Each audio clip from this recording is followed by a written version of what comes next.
Good morning, everyone. Morning and welcome to All Saints Church, or welcome again to All Saints Church, and to everyone who's streaming online. We turn and wave at the camera. Welcome to all of you who are streaming from around the country and the world. It's great to have all of you here at All Saints. My name is Mike Kinman. My pronouns are he, him. I'm the rector here. And if you're new at All Saints, we'd love to learn more about you. There are green contact sheets that are near both doors. If you could just take a moment and give us your contact information, we'll make sure that someone is able to contact you and answer questions you might have about All Saints Church. Our restrooms are over there, just around the corner, and exits are there and there. I feel like a person on an airline, and actually your closest exit for most of you probably is behind you. We have a welcome table on the lawn if you want more information about All Saints Church. And then also at all times we put our faith into action here at All Saints Church. And because it is Earth Day, and there's a great bunch of Earth Day activities and crafts and stuff going on the lawn for when you're done in here, we also have some actions to take for Earth Day about plastic waste reduction.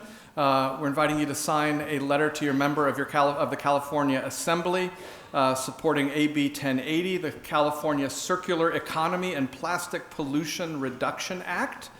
And then also to sign a letter to the CEO of Albertsons.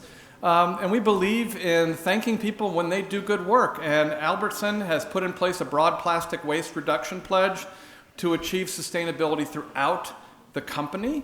And so Albertsons is really stepping up and doing some work on this, so we want to send them letters and say thank you, we noticed, keep up the good work. As always, your giving is incredibly generous and supports everything that we do here at All Saints Church.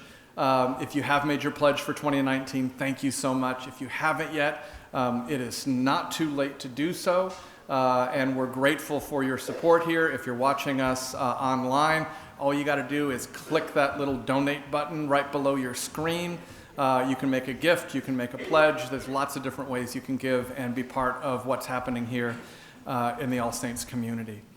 I am absolutely thrilled to introduce our guest in the forum this morning, Judith Viorst. I knew Judith because I read the Alexander books growing up. And that was the only thing I ever knew about Judith Viorst. And then I'm married to an elementary school teacher. And Robin and I were having a conversation yesterday, and she said, well, you know that book, Alexander, Who Used to Be Rich Last Sunday? She said, that was probably the first book that really helped teachers integrate math and literature and start integrating those different things in part of a curriculum together. Now it's all the big thing in integrating learning, but that was one of the first books that really let teachers do that. And then I learned about all these other things that she's written, and it is absolutely incredible, and she just keeps on going. And her latest book is Nearing 90 and Other Comedies of Late Life. And we're so grateful to everyone from Vromans. And Vromans is over here, so thank you all for Vromans for coming over here. The books are for sale, and Judith can sign them. And I'm just grateful to have Judith back to All Saints Church, even though for me it's the first time. And there you are. It's like, where'd you go? There you are. And Judith, why don't you come on up here? Thank you so much.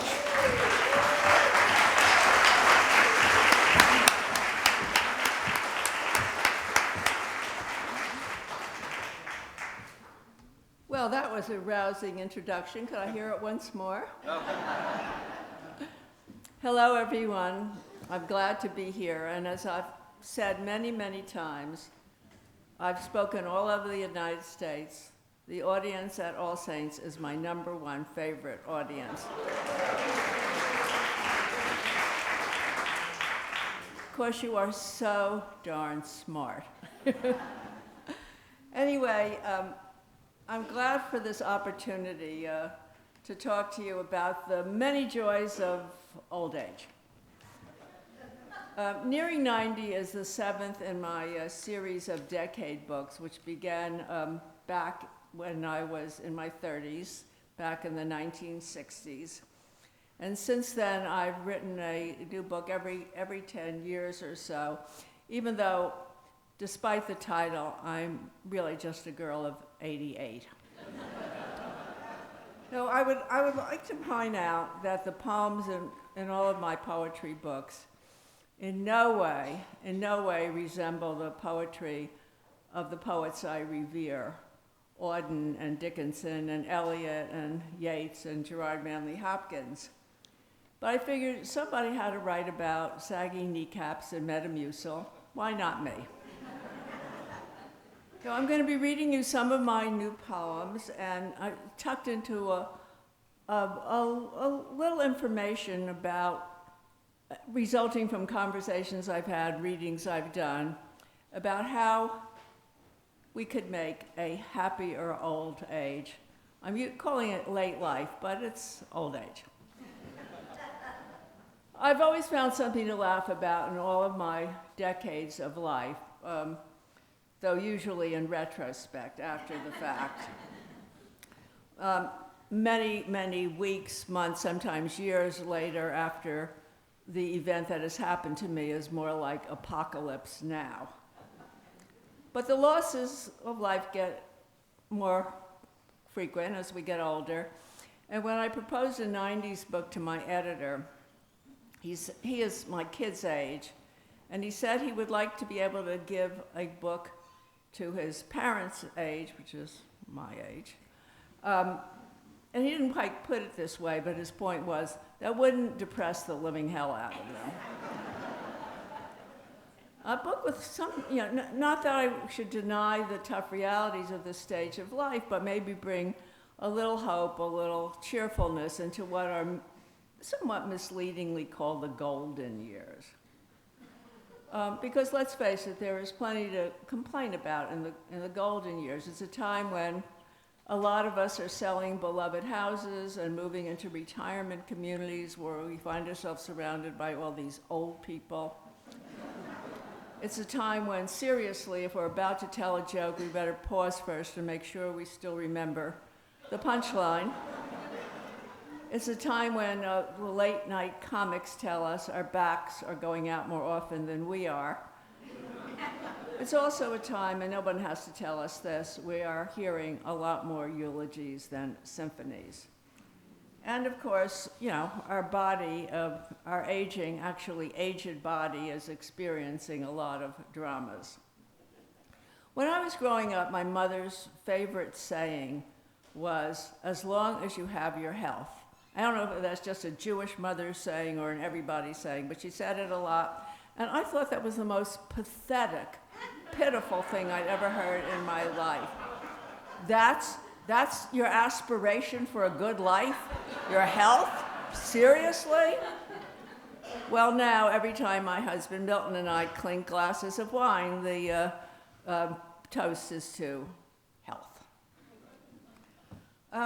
I wrote a poem for the 90s book that was all about our doctors and our ailments, but it went on so long that I decided to throw it out. So now all I'm going to be mentioning in this book are, let me see if I've got a list here, hearing loss, diminished eyesight, hernia operations, prostate problems, lower back pain, knee replacement, hip replacement, insomnia, palpitations, dementia, and death. So I left out a lot of stuff. Each of my poems is preceded by an epigraph, a few words of wisdom from everyone from Albert Einstein to Winnie the Pooh. And the book itself is introduced by a quote I am particularly fond of, and that is particularly relevant to what I'll be talking about today. It's by George Santayana, and this is what he says. To be interested in the changing seasons is a happier state of mind than to be hopelessly in love with spring. Very helpful to think about. But, hello, winter. What helps make life interesting, better, happier at this chilly season of the year? And what we have to do is we figure out how to make it good for ourselves. I don't know if a lot of you have heard about this intriguing phenomenon called the happiness curve. But it actually exists, and it exists across different cultures and different income levels. It's a U-shaped curve, which the researchers tell us there is maximum happiness up here on the top, then it declines like this, gets less and less and less happier, and the next time it gets anywhere near what it was is in old age. Now, this is kind of hard to believe and sort of amazing piece of information, but the analysis here is that adulthood is really hard. It's hard to create an adult life. It's hard. You struggle to achieve your goals. You worry about a lot of things. And as you get older and as you get old, things kind of calm down. Ambition is tamed. Expectations are drastically modified. We've experienced many difficulties and many sorrows, and we've learned that for the most part, we can handle what life dishes out. Meaning that we can look at the life we have and say, this is a pretty good life after all. And along with the happiness curve, there's also been an argument that happiness is a choice we can make. And I think that is true within certain very stringent limits. There are things that happen to us in the course of our life, ailments, tremendous disabilities, agonizing losses that no courage or grit or willpower in the world is going to overcome. But for most of us, if we're lucky, we do have a happiness choice. You get old and you start thinking, I'm not getting enough attention here. I'm not being appreciated enough. We can find something to be insulted about every day of our life without really knocking our brains out. Our daughter-in-law doesn't want to go shopping with us. Our grandson would rather play soccer than go to the movies with us. CNN isn't calling us for our opinions. And if we're widows, we're getting fewer invitations to dinner parties. Widowers, it's a whole other story. Somebody's always trying to fix them up. Well, you know, we can go through all this and decide to sit and sulk in our tent and wait for life to come knocking at our door, or we can make a decision to create our own life, to make phone calls, make arrangements, make dinner parties, put together something that really legitimately could be called happiness. Now, a positive attitude helps with this. I'm going to read you the first of the poems I'll be reading you, and it is called Attitude.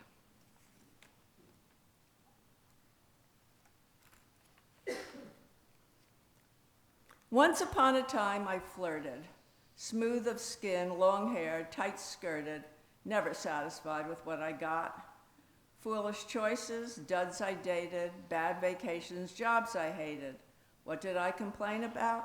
A lot. Once upon a time I twinkled, now I'm achy, creaky, crinkled, also slow down, sidelined, out of touch. No stroke, no chemotherapy, and as of now, dementia-free. What's there to complain about? Not much.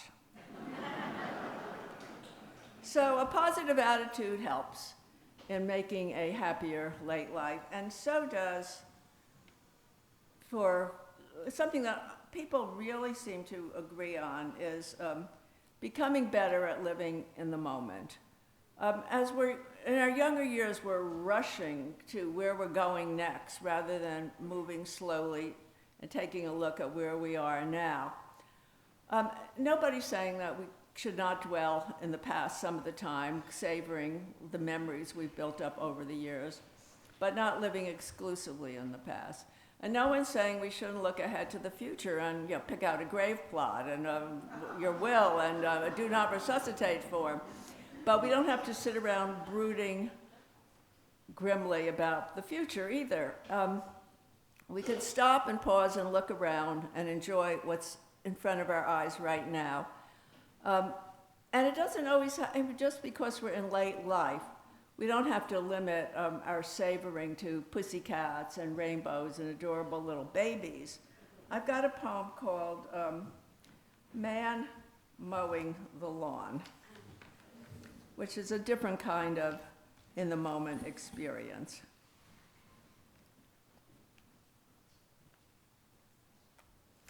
Maybe you haven't noticed that bare-chested fellow, that flat-bellied, slim-waisted fellow mowing the grass, the one with the black curly hair and the tattooed shoulder, and the low-slung blue jeans lovingly molding his ass. He's bobbing his head to the music that streams through his earbuds. He's mouthing the words to some seethingly sensual song. You think I'm out here on the porch just reading my novel? You are so wrong.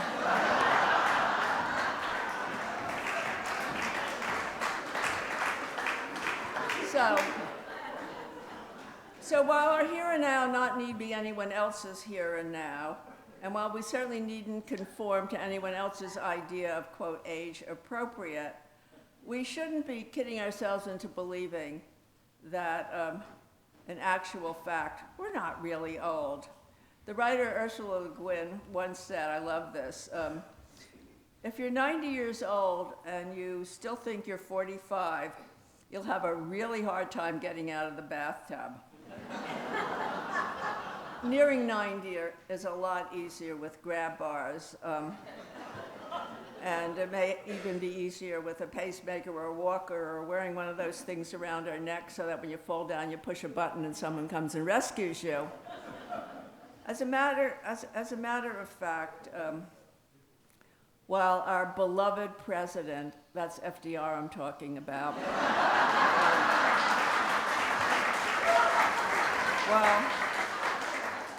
while our beloved president once said the only thing to fear is fear itself, my crowd, the thing that they're really scared of is falling down. So if you're looking to have a happier old age, don't fall down.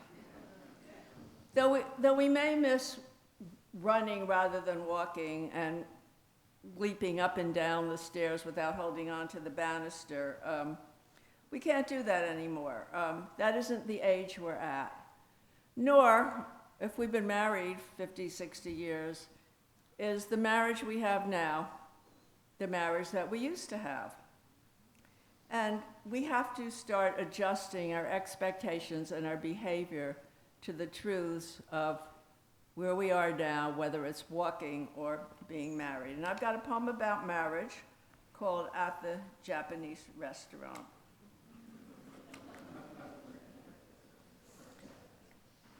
They're sitting side by side, not across from each other, the better to lean, dissolve, melt into each other, hands lingering, eyes lingering on each other as they whisper, listen, nod, smile, laugh, and sigh, and taste the offerings from each other's plate, so in love, so newly in love, so wildly in love. He is tucking a strand of hair behind her ear. She is running a finger across his lower lip. Hip pressed to each other's hip, they sip their wine, already hopelessly intoxicated. Hello, young lovers, we remember you.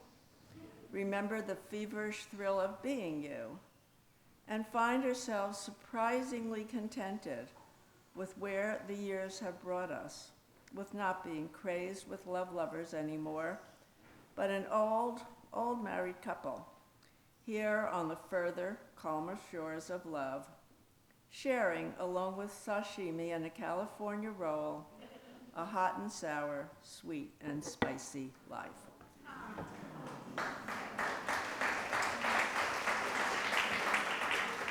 I think this is a way of saying, don't be hopelessly in love with spring.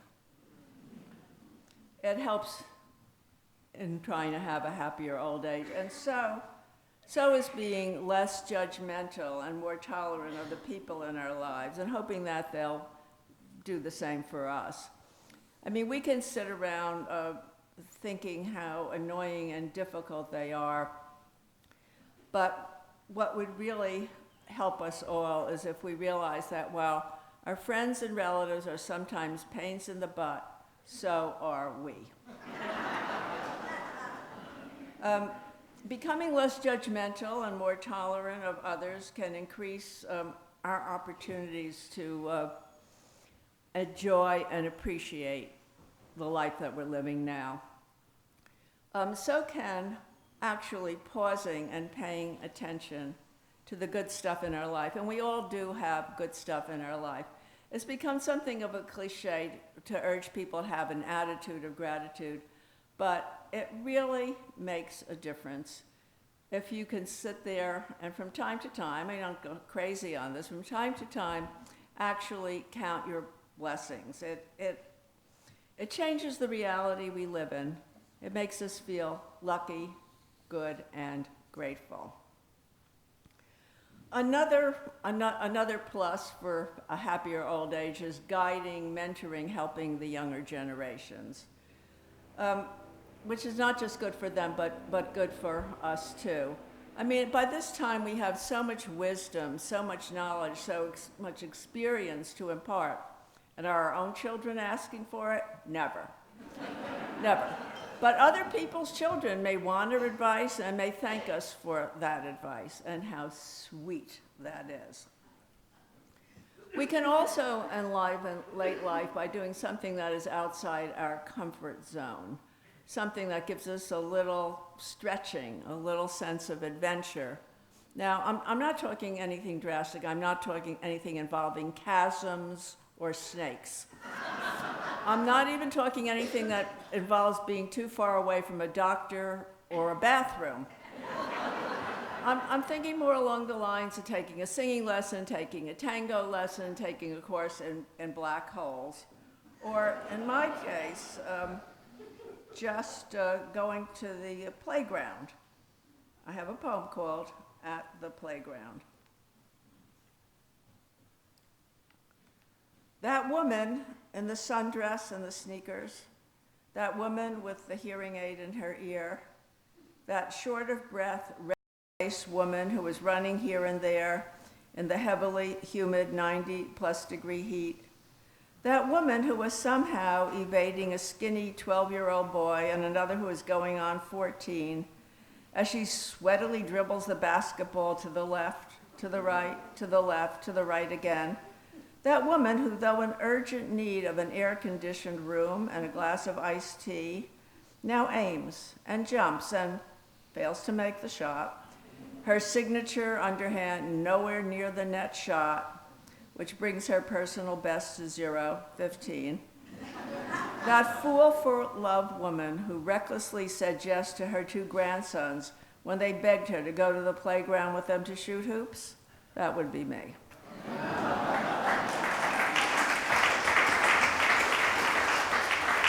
That's about as far outside my comfort zone as I have managed to get.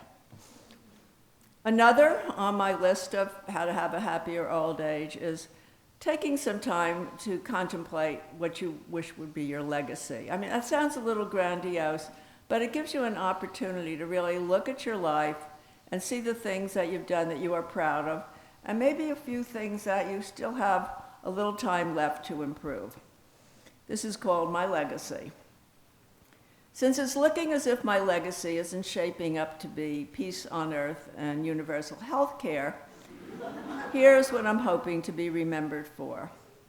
Showing up when I say I'm showing up. Sticking with what I've started until it's done.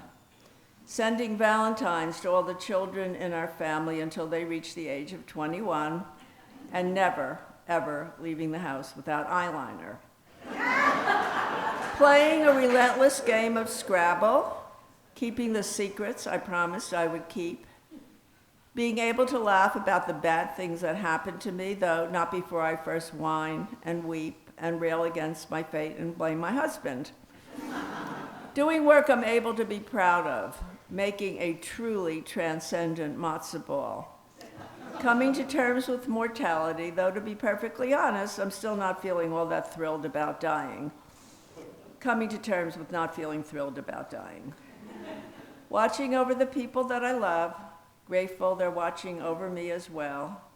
Enjoying whatever there is to enjoy until that final time's up losing bell, and hoping, just a reminder, that I'll be remembered. And thinking about what could make for a better old age. I have two final propositions. The first is somewhat counterintuitive. I think we do need to take the time at this age of life to recognize and mourn the losses that age brings. The losses of memory, of people we love, of our body to do certain things, the losses of certain dreams that are never, ever, ever going to come true. To pause and mourn them, because if you don't, they're going to come up out of your unconscious at some point and bite you. So you might as well look at them straight. And then, and this is really hard, don't let that knowledge poison the precious days that remain. Don't let that happen. And then on top of that, to not get too grandiose about those precious days that remain. I'm going to read you a poem about that. It's called Lunch with Shirley.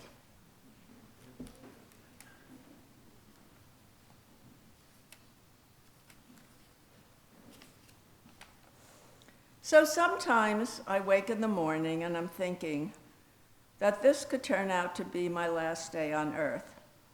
So I'd better start savoring every precious moment, every single precious, blessed moment. Each and every relentlessly precious, relentlessly blessed moment of what could turn out to be my last day on earth.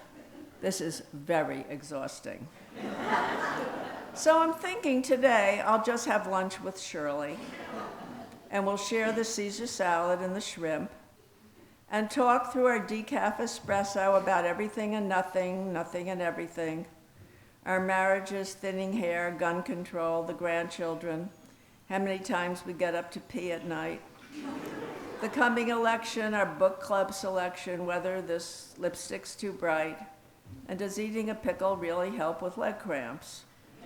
We'll bitch a little and laugh a lot and gossip more than we should, trusting there's nothing it isn't safe to say. And I'm thinking that lunch with Shirley on an ordinary day would not be a bad way to spend my last day on earth.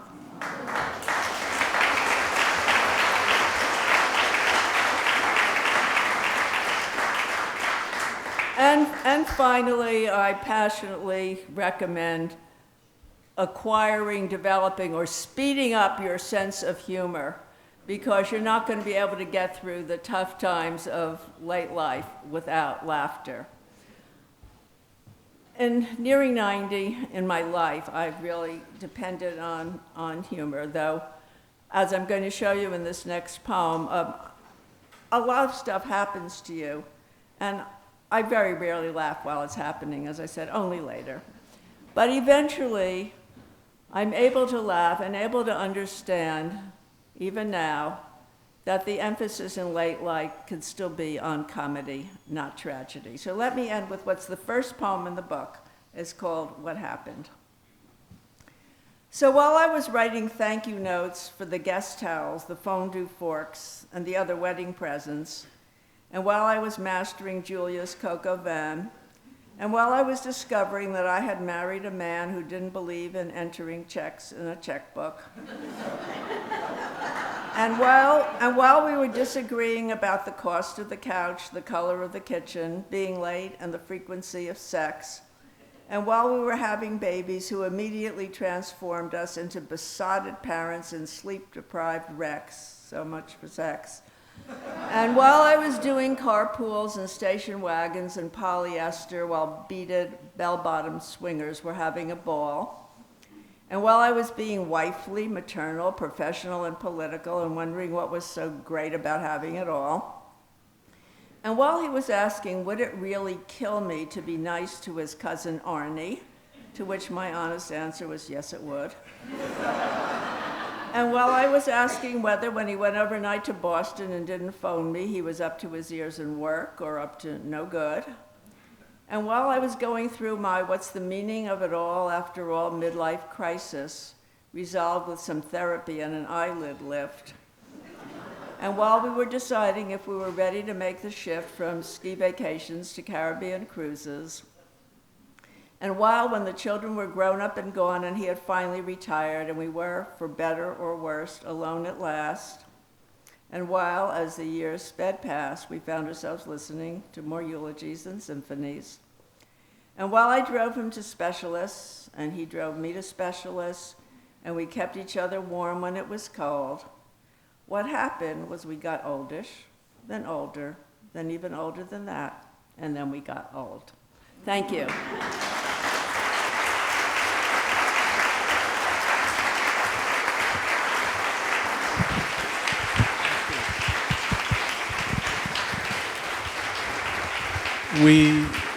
We have time for some questions, and so you're very enthusiastic. I've been a fan for decades, since my 20s. I followed you on Redbook when you were a stage or two ahead of me in life, and I'm so happy to have the chance to hear what you have to say about what I'm going to face and what my mom is going through. And I just want to tell you that Necessary Losses is one of the greatest books I ever almost finished reading, because I was scared to go to the aging part. But I'm a human development professor type person, and your work on early childhood particularly has been really wonderful. And didn't you go back and get your PhD in psychology at a certain point? I went back to school in 1976 to the Washington Psychoanalytic Institute, and I had 6 years of psychoanalytic education. They don't give PhDs; they give a certificate. I don't know what it means, but it was 6 of the most intellectually thrilling years of my life. I'm not saying that psychoanalytic theory is the be-all and end-all, but it offers a huge amount of information and understanding of who we are and why we do what we do, and I just loved the education I got there. Well, I'm glad I got to share your perspective on it. Thank you. Okay.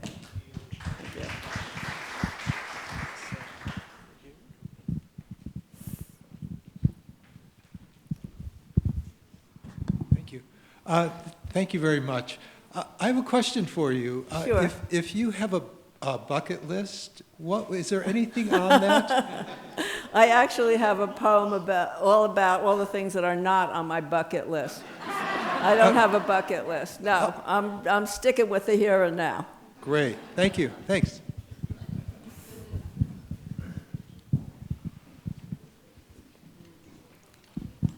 Thank you very much for coming. I'm in your club, at least I'm a lot older than you are. Thank God. Just a kid.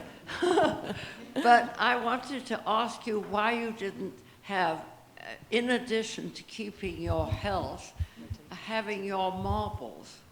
Oh, absolutely. Having your marbles is a very, very tricky part of getting older, and I think everybody I know is trying to figure out how to hold on to them. I'll tell you what I'm doing, which I'm very pleased with. I started this about 5 years ago. I've started memorizing poetry. And I promised all my friends I won't stand there reciting it to them. They don't have to worry, oh, here she comes with a poem again. But I find it more satisfying than crossword puzzles and Sudoku, because I have all these jewels inside myself. I've memorized 55 whole or parts of poems, and it makes me very happy. I can feel my brain sweating. And I'm hoping, if I can't keep all my marbles, maybe a marble.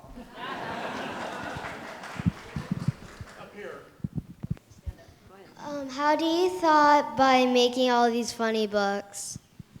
How do I make all these funny books? Well, you look like a kid, not a grown-up. So I had 3 boys, and my boys gave me a lot of excellent ideas for funny stories. I actually have a son named Alexander, and Alexander got into more trouble and more accidents than anybody.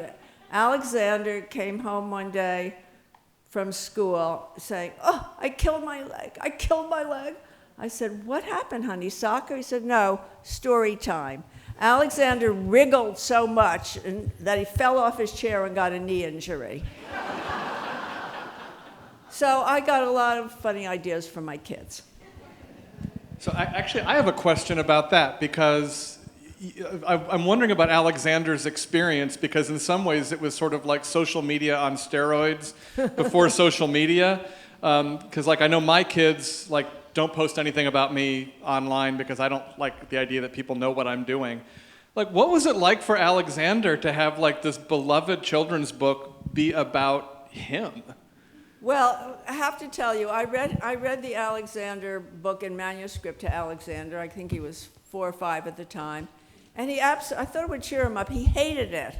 He absolutely hated it. He said, "Why are you giving me this bad day? Why don't you give it to Nick? Why don't you give it to Tony?"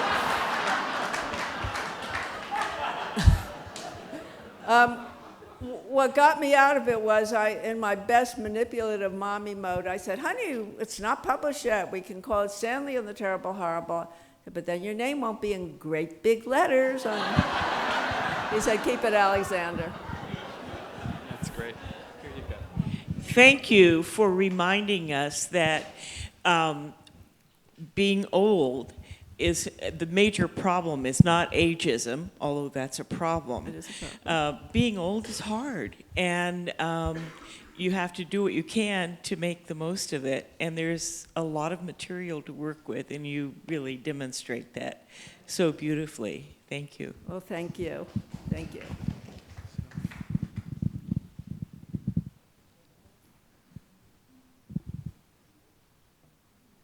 I've answered everybody's I was thinking, questions. this is about to be a first in All Saints history. I found myself at a very hectic market recently, and I was kind of freaking out. And so I thought, okay, I'm going to stop and breathe and just be in the moment.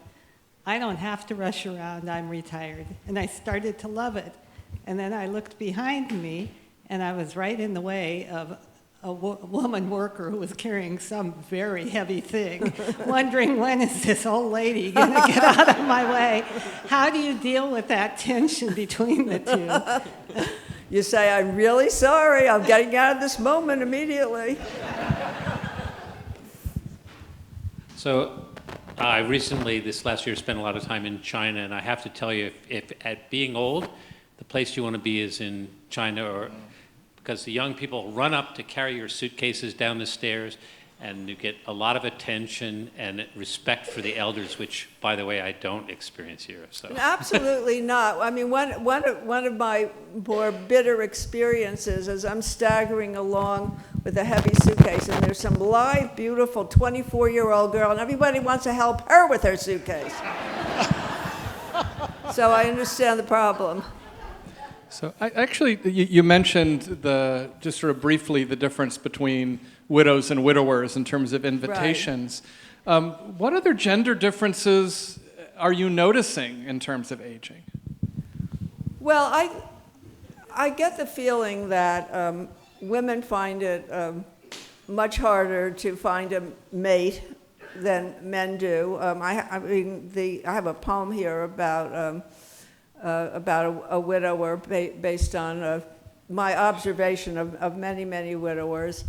I think women are, however, able to make and create a network of connections that men are much klutzier about doing. They're able, they're able to connect with women, other women. They take care of each other. We take care of each other. Somebody's not well, you show up with soup, or you go with them to their chemotherapy appointment. And I think that the nurturing that women can do for each other in late life offers a comfort that it's much harder for men to find. Others? Right down here. Hi, thank you for being here today. I'm a mother and I'm a children's book author, and your work has profoundly impacted both parts of my life. And I just wanted to ask you, what kinds of writing practices have you sustained throughout your life? What kind of writing practices? Writing practices. Do you journal? Do you write in the early hours of the day? And then especially how you did that when you had kids. Well, I am by nature a very organized and disciplined person. So I I'm not imposing order on a rogue, wild, free spirit here. I'm not such a free spirit, but so when my kids were little, I drove them to nursery school, 8:45. I was home at 9:15. And from 9:15 till 11:45, when I had to go and pick them up, I wrote. I didn't answer the phone. I didn't check whether the red sweater looked nice with the black pants or the gray pants.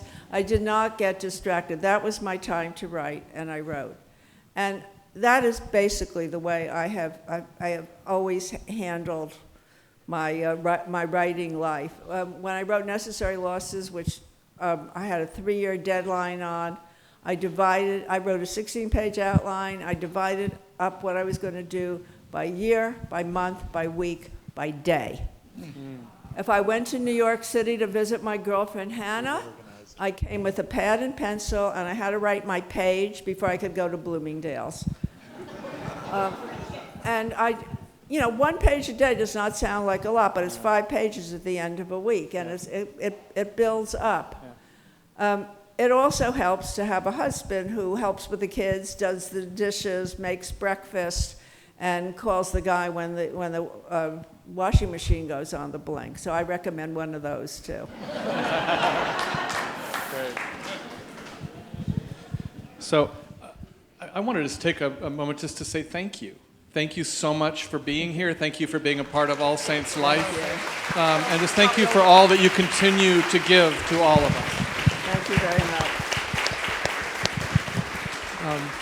much. And I'd also just like to take a moment, would you come up here, please? To reintroduce to you just a great friend of All Saints Church, and that's Joan Biermann. And Joan, you've been a part of the life of this community for so long, and you continue to be a gift. Yeah, Leonard was the rabbi in residence here, and I wanted to give you a chance, first of all, to welcome you and say thank you so much for being here, but just to do a little public service announcement about the Leonard Biermann Foundation, and maybe talk about the event you have coming up. Thank you. Well, it's always just wonderful to be here. It feels like home, so thank you.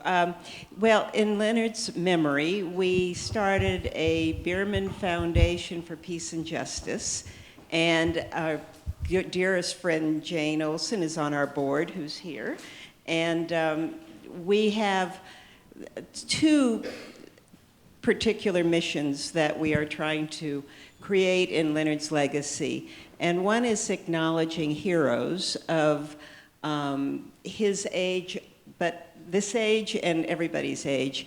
Our first honoree was Congressman John Lewis, thank you, and that was our first event. And we have coming up June 2nd, our second, this is a award for social justice in action. And Norman Lear, who has been here before, is going to be our second honoree. He is going to be introduced by Amy Poehler, and which is going to be fun. And this will be at Leo Beck Temple, and I really hope that you'll all come. It would be wonderful to have you all present at that.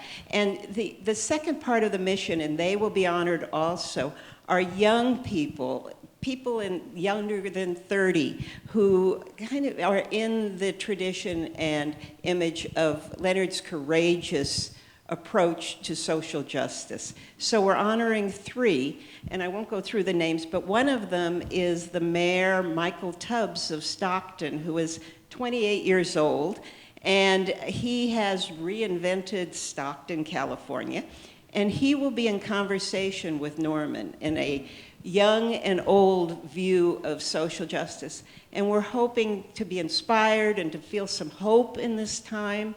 And please, please come. We'd love it. Thank you. So, thank you. Can we say thank you to Judith and to Joan? Thank you. Good gift.